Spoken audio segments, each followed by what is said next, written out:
തഞ്ചാവൂരിലെ ഏറ്റവും വലിയ കാഴ്ച ബൃഹദീശ്വര ക്ഷേത്രം തന്നെ, സംശയമില്ല. എന്നാൽ തഞ്ചാവൂരിനെ പ്രശസ്തമാക്കുന്നതിൽ അവിടുത്തെ വീണകൾക്കും വലിയ പങ്കുണ്ട്. തഞ്ചാവൂരിലെ വീണ നിർമ്മാണശാലയിലേക്ക് പോകുന്നതിന് മുമ്പ് സീതിസ് ചാനൽ ആദ്യമായി കാണുന്നവർ ചാനൽ സബ്സ്ക്രൈബ് ചെയ്യുക. നോട്ടിഫിക്കേഷനുകൾക്കായി ബെൽ ഐക്കൺ ക്ലിക്ക് ചെയ്യുക. വ്യത്യസ്ത യാത്രകളും വിവരങ്ങളും ലഭിക്കാനായി താഴെയുള്ള ജോയിൻ ബട്ടൺ ക്ലിക്ക് ചെയ്ത് ചാനൽ മെമ്പർഷിപ്പ് എടുക്കാവുന്നതാണ്. ഇടിഞ്ഞു പൊളിഞ്ഞ ചരിത്ര നിർമ്മിതികൾ തഞ്ചാവൂരിൽ പലയിടത്തും കാണാം. ബൃഹദീശ്വര ക്ഷേത്രത്തിൽ നിന്ന് ഒരു 10 മിനിറ്റ് ഇത്തരം കാഴ്ചകൾ കണ്ടു നടന്നാൽ നാനായിക്കര ചെട്ടി തെരുവിലെത്താം. നാനായിക്കര ചെട്ടി തെരുവിൻ്റെ ഒരറ്റം ഇവിടെ തുടങ്ങുന്നു. ഇവിടെ നിന്ന് ഒരല്പം മുന്നോട്ട് നടന്ന് അടുത്തുള്ള കടയിൽ വീണ നിർമ്മിക്കുന്ന സ്ഥലം അന്വേഷിച്ചു. അവർ ചൂണ്ടിക്കാണിച്ച കെട്ടിടത്തിന് പിറകിൽ ഒരു ചെറിയ വീട്. അതാണ് സ്വാമിനാഥൻ അണ്ണൻ്റെ വീണ നിർമ്മാണശാല. ഈ നിൽക്കുന്നതാണ് സ്വാമിനാഥൻ അണ്ണൻ. വിനോദ മ്യൂസിക്കൽസ് എന്ന പേരിലാണ് വീണ നിർമ്മിക്കുന്നതും വിൽക്കുന്നതും. അകത്തേക്ക് കടന്നപ്പോൾ തന്നെ കണ്ടത് പണിയെല്ലാം കഴിഞ്ഞ് വിൽപ്പനയ്ക്കായി തയ്യാറാക്കി വെച്ചിരിക്കുന്ന 2 വീണകളാണ്. ചുറ്റിലും നിറയെ പണിയായുധങ്ങളും മരക്കഷ്ണങ്ങളും. ചുവർ നിറയെ അനവധി ദേവീദേവന്മാരുടെയും സന്യാസിമാരുടെയും ഫോട്ടോകൾ.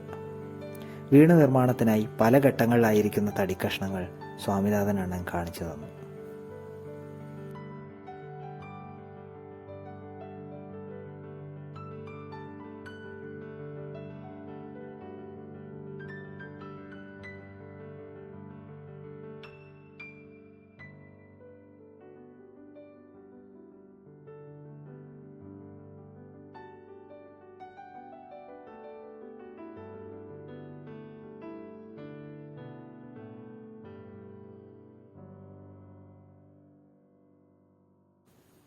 ഭൗമസൂചികാ പദവി ലഭിച്ച രാജ്യത്തെ ആദ്യ സംഗീതോപകരണമാണ് തഞ്ചാവൂർ വീണ.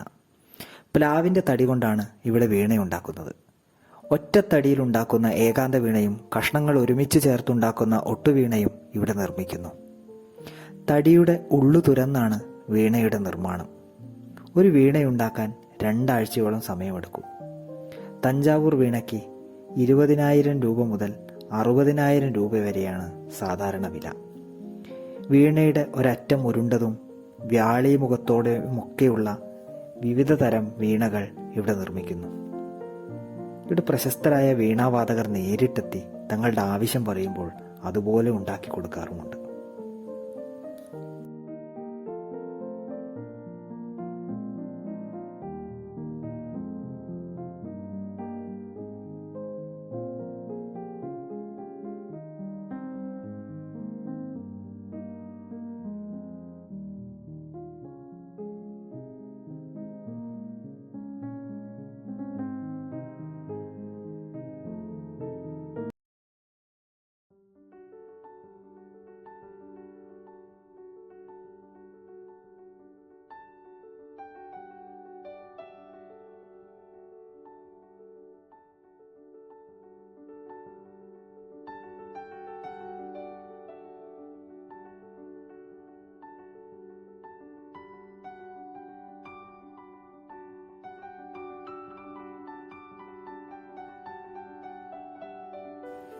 വീണ നിർമ്മാണത്തെക്കുറിച്ചുള്ള ഈ ചെറിയ വീഡിയോ ഇഷ്ടപ്പെട്ടാൽ ലൈക്ക് ചെയ്യുക, അഭിപ്രായം കമൻറ്റ് ചെയ്യുക, കൂട്ടുകാർക്ക് ഷെയർ ചെയ്യുക. മികച്ച യാത്രാ വീഡിയോകൾക്കായി ജോയിൻ ബട്ടൺ ക്ലിക്ക് ചെയ്ത് ചാനൽ മെമ്പർ ആവുക. നന്ദി.